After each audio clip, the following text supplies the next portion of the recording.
老达堡瑶艺术团呢，可以说是我们兰沧县民族民间音乐的一支奇葩。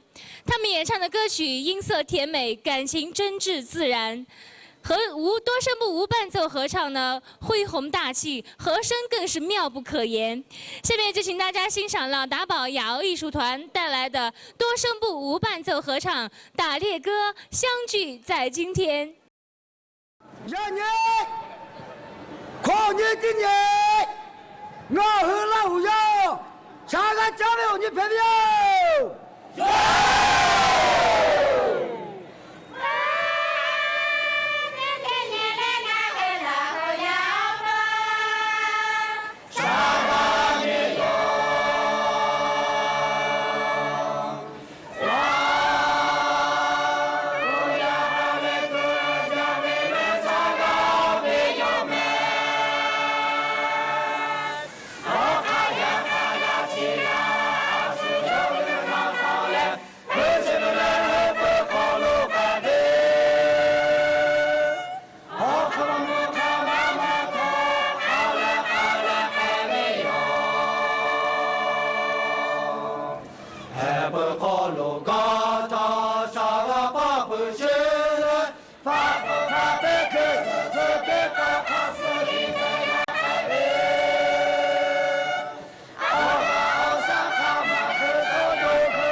好比他过。